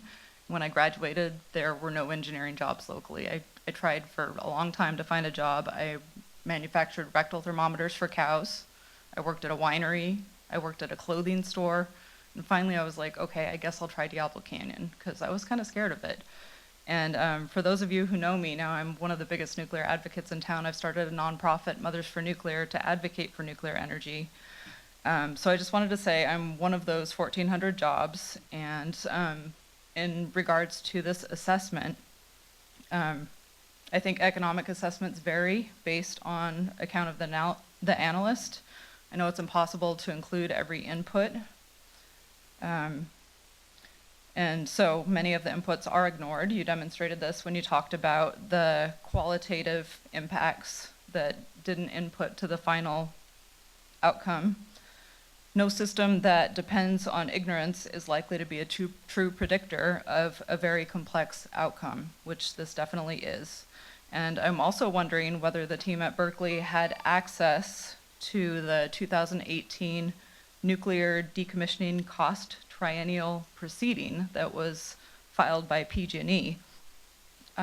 That document is a publicly available document. It's filed with the CPUC. It's on their website. And in looking at those jobs numbers, I see, a lot of assumptions in this study that don't seem to pan out.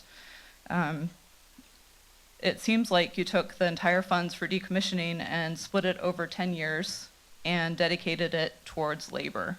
But in the decommissioning nuclear NDCTP, there's a very detailed split of how all those funds are separated out. Lots of it goes to transportation, waste disposal, which mostly goes out of state. California doesn't have any rad waste disposal sites. A lot of it is heavy equipment, also out of state, and also bringing in people, experts on decommissioning, that have performed it at other sites, which are also out of state. So I would like to see that modeled better. I would like to see, we've already lost 200 to 300 jobs at Diablo Canyon that have not been replaced. That's not modeled at all. There's a lot of assumptions about the impacts of money being spent in the county or in the city. And again, I think that needs better modeling, because I believe a lot of that money is going to be spent out of state.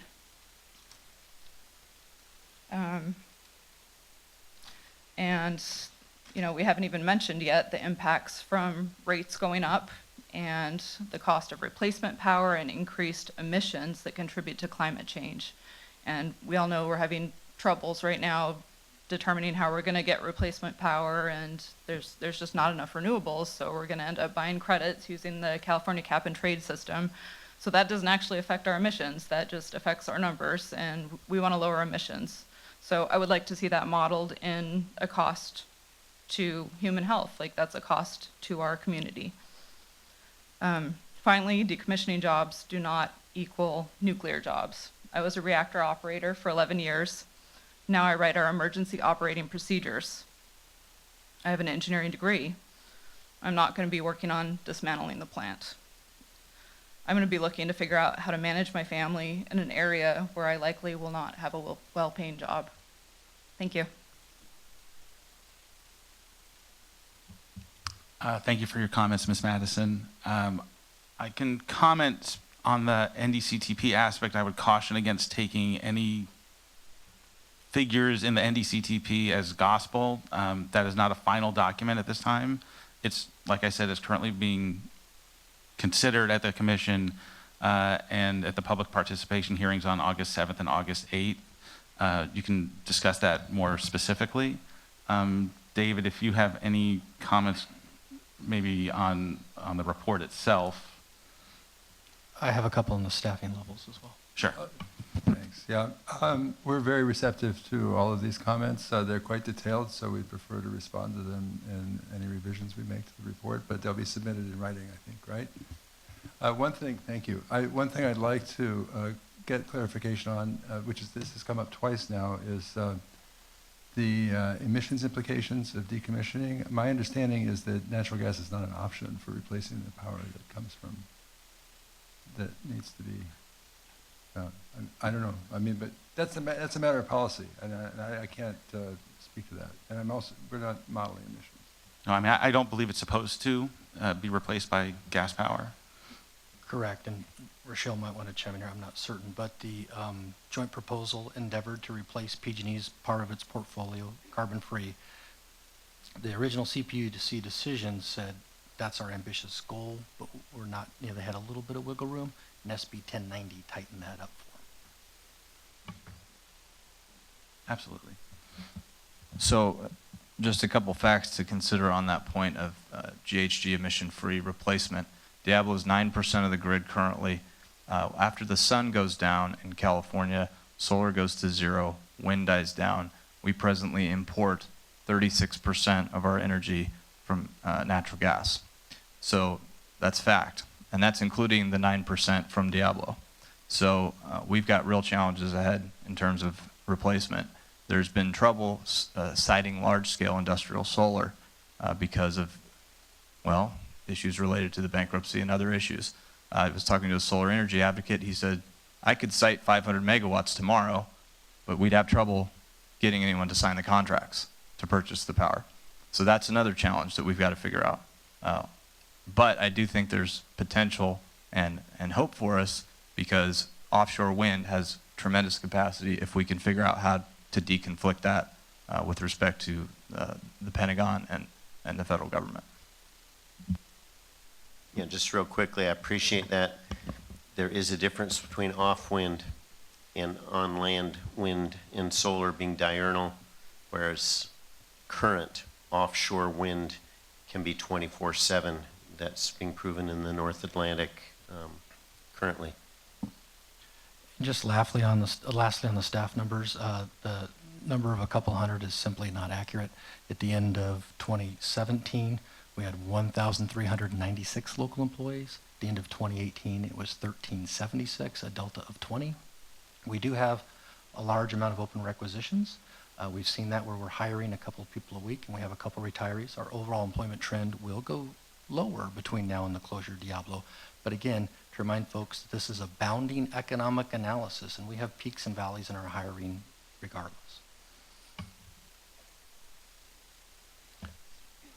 Are you waiting to speak? Yeah, please come up. Thank you. My name is Dina Bellman. I am a member of the Diablo Canyon Decommissioning Engagement Panel. So I'm here today with some fellow panel members. Got David Baldwin, Nancy O'Malley, Scott Lathrop, and Alex Carlin with us in the audience.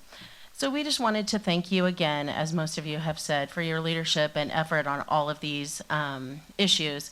To the UC Berkeley team, thank you so much. We wanted to follow this and make this your public invitation to the discussion we will be having on September 18th here in this very office, in this very room and on this dais. So we will be discussing on September 18th at 6 p.m. the economic impact of the closing and decommissioning of Diablo Canyon. So again, consider this your official invitation to please join us on that evening and in that discussion. We also will follow that up with a discussion on transportation, which has come up today as well, and that will be on November 13th's meeting, again, here in this room at 6 p.m. on November 13th. So thank you. Thank you very much.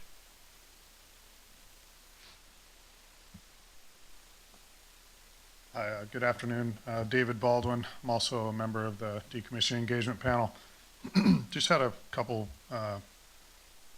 quick comments or questions maybe for the presenters. I was wondering, you presented a few alternatives, and I was wondering if you looked at the alternative of, for instance, if PG&E were to put out the decommissioning work to an out-of-area firm that might import all or most of its workforce, and how the economics of the impact would change there, or I think it's not uncommon in the industry now for a plant to be sold for decommissioning and a company to come in. PG&E has agreements with the building trades through a national agreement that ensures that the workers through the building trades there come through local hiring halls, which ensures that we have a local workforce, apprenticeship training, all the things that go along with it. And I think Assemblyman Cunningham touched on the local hire portion. So I was just wondering if those were alternatives that were considered, or maybe they will be considered later. I think that's pretty much it. Thank you. Thanks. Thank you for your comment. We did not consider all of those aspects. We're sort of bound to the assumptions that we have. And as we said, this is a bounding exercise, and we are assuming, we lay out our assumptions very clear, that not all these jobs will be local, and that's what we do report. We are reporting the sort of induced effects, as people who come in, if they're not local, they're spending money here, so there will be certainly an effect there.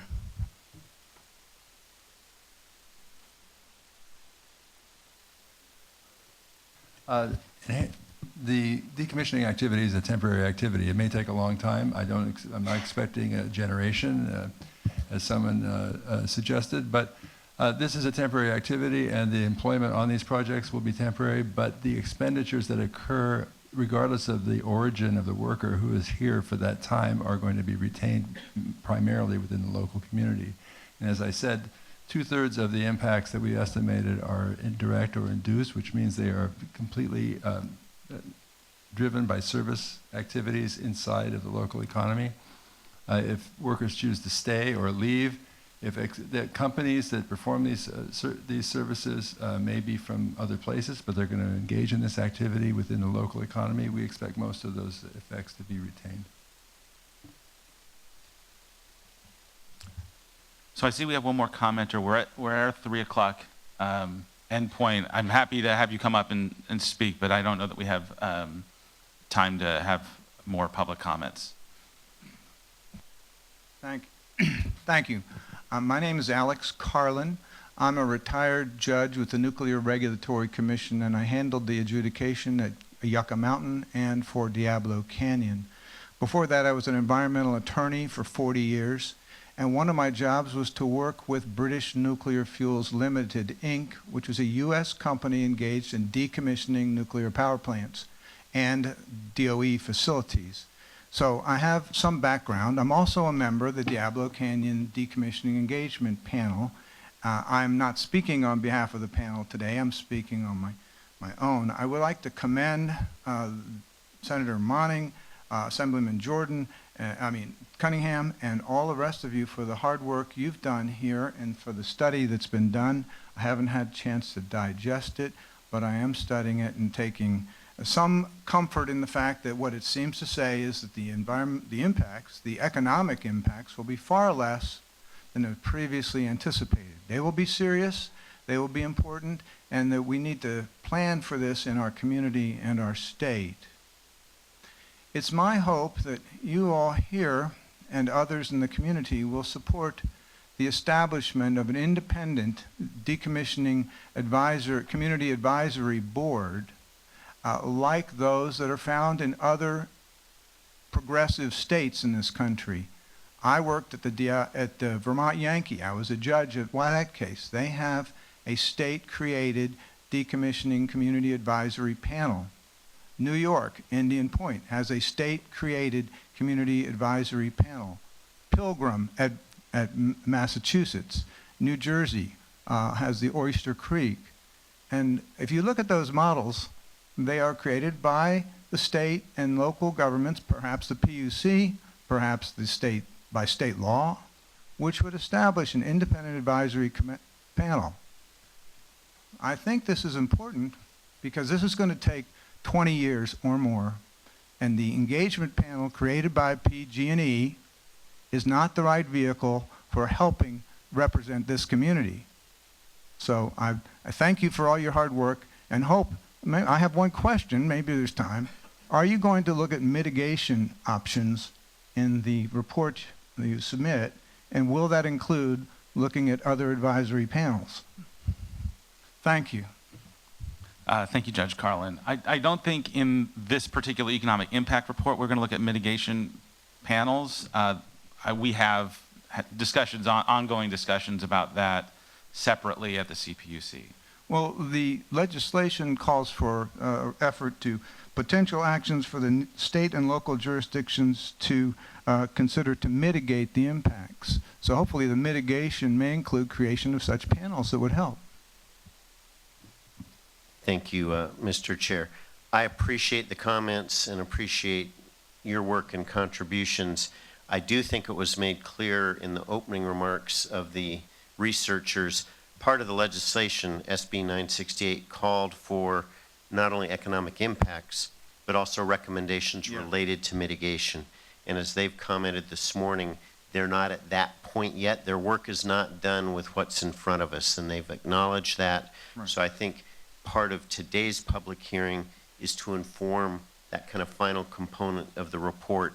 And whether that would be in the purview of what they look at, I would certainly think it would make sense among other maybe more economically directed recommendations. As I said, they're not social scientists, but none of this happens without people coming together and making it happen. So I appreciate those comments, and I don't want to speak for the researchers, but I know they do consider the completion of the report to include recommendations that could include mitigations. Is that accurate? You're absolutely right, Senator. Yes, and we're grateful for all inputs which can help us elucidate the needs for the community to engage in robust policy dialogue and stakeholder engagement. We think that that's going to be essential to the resilience of the community in the face of this and any other future adversity, including climate change. I mean, we're basically, in a way, this is an opportunity for the community to develop strategies for dealing with all adaptation challenges, and we recognize that very clearly. In fact, I hope I didn't overemphasize that in our presentation. We really do acknowledge the significance of that, and that's one reason why we took Senator Monning's guidance on the issue of inclusion and better understanding of stakeholder perspectives. And we've done that, and we've reached far outside of this venue to do that with the survey, but we're very grateful for all of your perspectives. Thank you. Thank you. Thank you. Thank you. And Mr. Chair, if I might just, on this note as well, I think on behalf of both the Assembly member and myself, I just want to thank those who have stepped up to serve on the decommissioning engagement panel. It's public service that's not compensated. It's like being on a planning commission or other community service, and it's kind of the unsung heroes of our community. But I think we just want to give that recognition and a shout out for the work that you're doing, the upcoming meetings that you'll be convening, and they are made more effective by broader public participation. So thanks to all of you who are here today and to your colleagues who aren't here today. Thank you, Mr. Chair. Rochelle, did you have one final comment? I did. Today, the Nuclear Regulatory Commission sent out an announcement that they will be coming to Humboldt site, San Onofre site, and Diablo Canyon site to discuss what decommissioning what community impacts of decommissioning are, and involved in that. There is also a federal study done by the Commerce Department and the DOE that is not going to be released publicly, but we would like pressure, Greg, put on them to release it publicly on the economic impacts and what the federal government can do to help communities. So those are both things that are coming up in the near future. We don't have dates yet. So I will conclude this by saying thank you to everybody here for engaging. Thank you to everybody here for participating. I would like everyone to consider that this is by no means the only forum in which to participate, that the Diablo Canyon decommissioning process will take some time and is ongoing. As we've mentioned before, August 7th and 8th, there are public participation hearings for the nuclear decommissioning cost triennial proceeding that will be right here in this room. The funding approved in SB 1090 and in CPUC decision D1801 008 that authorized the employee retention funding. The money allocated in SB 1090, specifically the $85 million for community impact mitigation, that funding has been approved, but the allocation of that funding is a local matter, and I would encourage anybody interested in how that plays out locally to participate locally with many of the people who are right here in this room.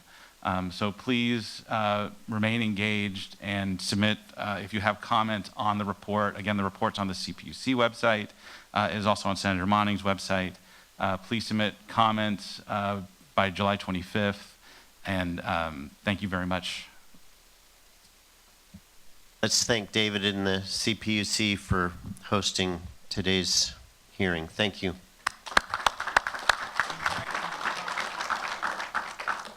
David, could you please give out your email address, since that's going to be the means by which people are going to supply their written comments? Thank you. Sure. If you wish to submit comments, they will go through me to the Berkeley team. My email address is david.zizmore, Z-I-Z-M-O-R, at cpuc.ca.gov,